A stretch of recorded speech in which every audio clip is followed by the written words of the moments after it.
Сәлем, құрметті тоқымашы қыздар. Біз бүгін мынандай лилия сумка тоқимыз. Ол үшін бізге мынандай полиэфирный шнур деп аталады бұл жіптер.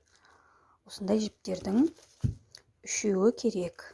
3 моток керек. Мынаны міне енді ғана бастадым. Және бізге керегі мынандай 4-ші размер крючок. Болды. Осы үшеуінен әдемі сумка шығарамыз. Ең бірінші бұлай жіпті өзімізге қаратамыз. Бұлай ұстаймыз да, өзімізге қаратып ұстаймыз да, 2 саусаққа ораймыз. Бұлай, қайтадан көрсетемін міне. Бұлай аламыз, 2 саусағымызға ораймыз. Бұлай орадық та, мына саусақпен ұстаймыз. Ары қарай крючокты аламыз оң қолмен. Және бұлай астынан аламыз да, мынаны іліп аламыз бұлай. Міне, іліп алдық. Енді мына жіпті шығарамыз саусағымызды. Міне бір қолмен бұлай жіпті ұстап отырамыз. Ұзын тоқитын жібімізді ұстап отырамыз. Жібермейміз. Оң қолмен бұлай тоқимыз. 1, 2, 3. Не, 1, 2, 3 петля болды. Ары қарай өзімізге міне қаратып ұстаймыз. Міне. Мына жіп бізге керек. Оны кейінірек көрсетем. Бірінші ары қарай тоқып алайық. Міне. Мына жіпті астынан крючокты бұлай орап аламыз. Міне. Мына ораған күйі мына домалақтың астына кіргіземіз. Және мына ұзын жібімізді қайтадан іліп аламыз. Міне. Сонда бізде 3 жіп болды. Енді осы 3 жіптің алғашқы екеуіне бұлай іліп аламыз. Өткіземіз. 2 болды. 2 қалды ғой. Ары қарай осы екеуді тағы да іліп аламыз. Міне. Сонда бізде мынау 1 столбик, мынау 2-ші столбик. Ары қарай 3-ші столбикті дәл осылай тоқимыз. Іліп аламыз. Астынан өткіземіз. Қайтадан іліп аламыз. 3 болды. Алғашқы екеуінен өткіземіз. Бұл бізде столбик с накидом деп аталады. Значит, с накидом деген мынау. Мынаны накид деп айтады. А егер накидсіз бұлай астына салатын болса, ол кезде без накида болып саналады. Бізде получается 3 столбик с накидом болып тұр. 3 ілмекпен мындай столбик. Ары қарай кеттік.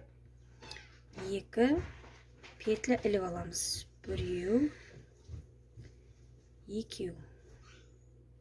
Көрініп тұр ма?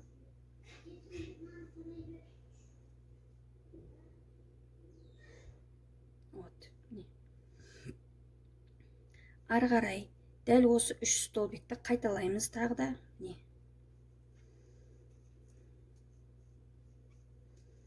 1 столбик кетті. 2 столбик кетті. 3 столбик кетті. Міне. Қараңыздар.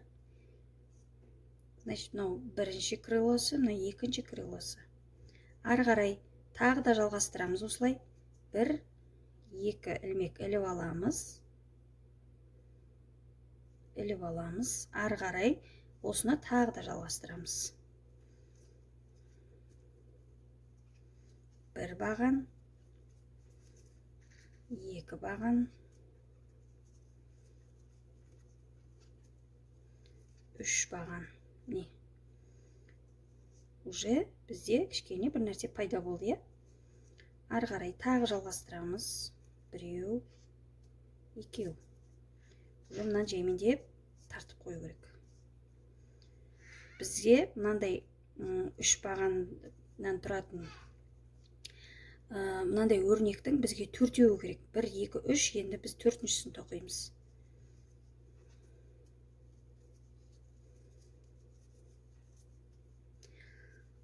басынан бастап көрсеңіздер түсінесіздер.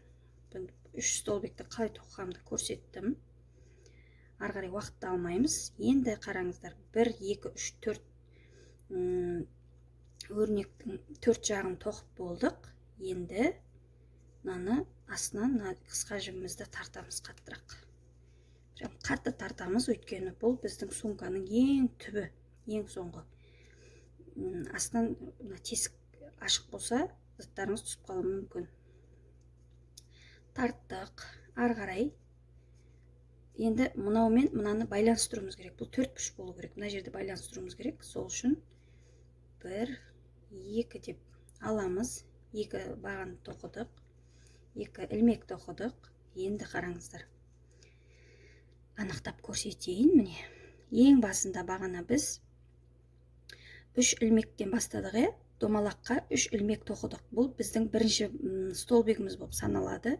Бізге өйткені көтеруге керек болды. Енді қараңыздар, міне жерде мынау екінші столбик, бұған тиіспейміз. Бірінші столбиктің астында біріншісі тұр, астына кетіп қапты. 1 2 3. Короче, мына жерде шеткісі бар ғой, соған былай істейміз, қараңыздар. Не, осылай аламыз да, мына ең соңғы шеткісіне, шеткі міне, осыған кіргіземіз да, ешқандай еш нәрсе ілмейміз, тек қана былай өзін былай кіргіземіз, іліп аламыз, шығарамыз былай, сосын дәл осыны мынаяқтан шығарамыз. Түсінікті ма? Сол кезде бізде бір өрнек целый тоқылды.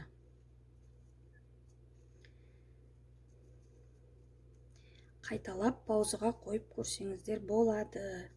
Өте оңай. Осы узорды жаттап алсаңыздар, ары қарай осыны көбейте береміз. Жалғасы келесі видеода.